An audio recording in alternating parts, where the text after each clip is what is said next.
Le musée Ernest Coignac de Saint-Martin-de-Ré avait organisé le 18 novembre 2021 une conférence sur les grandes figures du crime à travers les époques, animée par Jean-François Alonso, formateur et historien sur l'histoire des prisons à l'École nationale d'administration pénitentiaire d'Agen. Durant cette conférence, Jean-François Alonso nous a fait partager sa longue et riche expérience au sein de l'administration pénitentiaire. En 36 ans de carrière, il a été surveillant, moniteur de sport et formateur dans de nombreux établissements à travers l'Hexagone. Île de Ré TV est allé rencontrer Jean-François Alonso pour l'interroger sur ces meurtriers d'hier et d'aujourd'hui. J'ai débuté en qualité de surveillant il y a plus de 36 ans en arrière et j'ai évolué au sein des prisons pendant de nombreuses années, pendant plus de 15 ans. Et aujourd'hui, j'enseigne l'histoire des prisons et des peines à l'École nationale d'administration pénitentiaire, mais aussi j'interviens à l'École nationale de magistrature, à l'université et pour des différentes associations, mais aussi ce soir pour le musée. Je suis membre d'une association qui s'appelle Association Trisomie 21 Lot-et-Garonne, dans laquelle je milite et auquel je participe. Et par ailleurs, je fais énormément de sport. Voilà, j'ai un parcours de footballeur, j'ai un parcours de tennisman et aujourd'hui, j'ai un parcours surtout de coureur à pied. Parce que c'est le seul sport que je peux faire actuellement en ayant un enfant trisomique et qui me permet de faire du sport partout. Île de Ré TV, l'actualité rétaise. Lors de mon parcours en détention, donc lorsque j'ai occupé notamment la fonction de surveillant pendant de nombreuses années, j'ai eu en charge Klaus Barbie, appelé le Boucher de Lyon, j'ai eu Francis Holm, j'ai eu des membres du gang des Lyonnais, j'ai eu un membre de la French Connection, des membres d'Action Directe. Donc voilà, j'ai connu énormément de personnalités qui ont marqué l'histoire du crime en France. Ce soir, je me propose d'intervenir sur des grandes figures du crime, donc je le fais dans un lieu qui est assez mythique à l'île de Ré, c'est-à-dire au musée Ernest Coignac. Je vais parler notamment de Gilles de Rais, le plus grand tueur en série de tous les temps, 140 personnes. Non, certains pensent que on peut aller jusqu'à 300, mais 140 personnes avérées. Je vais parler quand même de Ravaillac, qui a tué un célèbre roi Henri IV, donc en 1610. Je vais aborder des affaires plus contemporaines, notamment Hélène Gégado, qui est la tueuse en série la plus importante de tous les temps en France, donc tueuse en série femme. Je vais aborder bien sûr des gens comme le docteur Petiot, je vais aborder Klaus Barbie que j'ai eu à garder lors de ma carrière, mais aussi des gens comme Messrine ou des gens comme Buffet-Bontemps. Pourquoi Buffet-Bontemps? Parce que ça fait le lien avec une prison emblématique en France, qui est la prison de Clairvaux, qui va bientôt fermer. Et dans cette prison-là, donc Buffet-Bontemps vont prendre en otage une infirmière et un surveillant et vont les tuer en 1971. Mais ce qui est important aussi, c'est de dire que c'est le début du combat de M. Badinter pour l'abolition de la peine de mort. Et nous sommes au 40e anniversaire de l'abolition de la peine de mort cette année. Dans l'histoire du crime, Marcel Petiot est un personnage extrêmement important puisque c'est aujourd'hui, après la révolution de 1789, le tueur en série le plus important, c'est-à-dire le plus important en matière de nombre de crimes. C'est-à-dire qu'on a eu Gilles de Rais avant la Révolution française, mais à partir de la Révolution française, Marcel Petiot est resté dans les mémoires comme celui qui a tué le plus de personnes. Notamment, il a été condamné pour 27 personnes, mais lui en déclarait 63. Donc c'était un médecin qui se faisait passer pour un résistant et qui accueillait donc les personnes qui étaient en délicatesse avec le pouvoir de l'époque, le régime de Vichy ou les Allemands, les nazis, et qui, sous prétexte de leur faire un vaccin, va leur inoculer un poison. Il les découpait en morceaux et après, il les dépouillait de tout ce qu'ils avaient comme argent, etc. Donc c'est une grande figure du crime et qui a sévi entre 44 et qui a été condamné entre 44 et 45 et qui a été condamné en 46. Les reportages d'Île de Ré TV.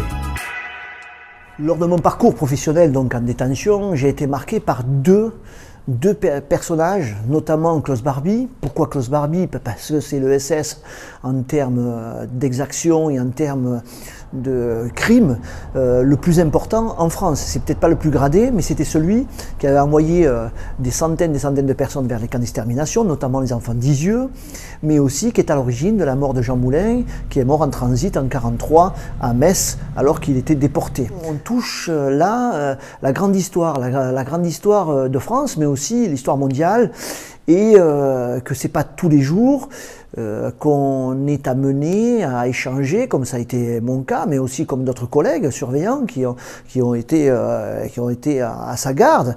Donc voilà, premier élément, Klaus Barbie. Le deuxième qui m'a marqué, c'est Francis Holm, je dirais par sa personnalité. Déjà, c'est un des plus grands tueurs en série en France. Il est toujours vivant, il est donc toujours sur bonne garde. Et je dirais, ce qui m'a marqué, c'est sa personnalité, son côté psychiatrique. C'est-à-dire que j'ai eu l'occasion dans ma carrière de lui distribuer notamment des médicaments. Et j'admets que c'était une personnalité, quand on ouvrait la porte, on sentait qu'il y avait quand même beaucoup de problèmes psychologiques et psychiatriques. Les experts psychiatriques sont assez consensuels. Des actes criminels comportant des pratiques qualifiées de monstrueuses, inhumaines, barbares ne sont pas le fait de personnes présentant une pathologie mentale avérée. C'est même une éventualité rare, s'avère à rappeler les psychiatres. Et c'est aussi ce que souligne Jean-François Alonso. Je pense qu'il ne faut pas faire un lien direct entre la psychiatrie et le monde de la criminalité. C'est-à-dire que parfois, on le verra ce soir, mais dans les grandes affaires criminelles, parfois le mobile, c'est l'argent, parfois le mobile, c'est l'amour. Donc l'aspect psychiatrique de la personne rentre parfois en ligne de compte, et parfois les gens sont reconnus irresponsables, parfois ils ne rentrent pas du tout en ligne de compte, comme on peut le voir dans certaines affaires. Donc dire que les détenus ne sont pas soignés, que ce soit en termes somatiques ou psychosomatiques, c'est faux. C'est-à-dire que là, il faut savoir que les détenus sont suivis, qu'ils soient détenus femmes, hommes, mineurs, majeurs, sont suivis médicalement au niveau somatique, avec une équipe médicale performante, et ça je le dis parce que je vais souvent en prison et dans des établissements et je vais faire beaucoup de reportages photos, et donc je suis quelqu'un qui est plutôt praticien que théoricien. À l'intérieur d'une prison, il y a ce qu'on appelle une unité sanitaire. L'unité sanitaire, elle est composée de 2 unités, pas dans tous les établissements, au minimum d'une unité généraliste, avec médecins, généralistes, dentistes, etc., et une unité dans certains établissements qu'on appelle les SMPR, Services médico-psychologiques régionaux.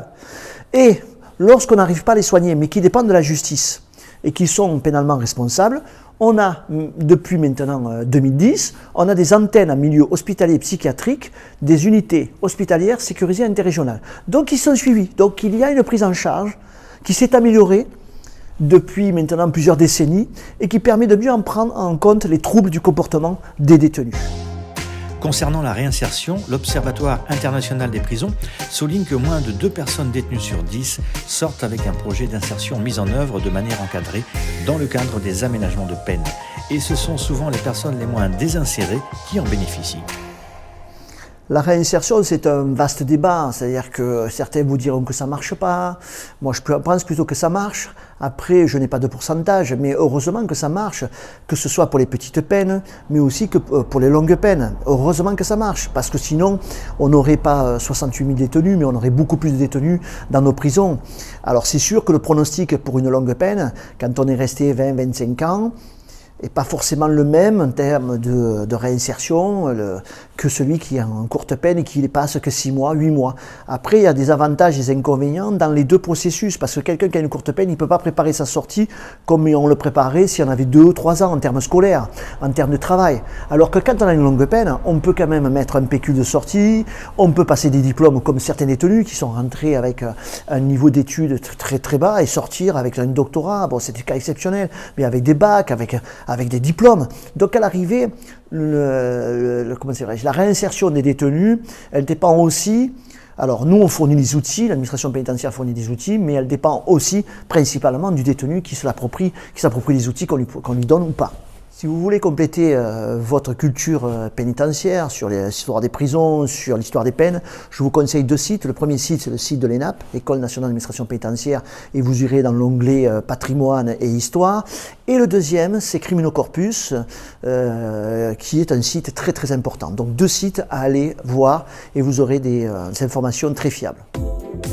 Like, commente et partage les vidéos d'Île de Ré TV.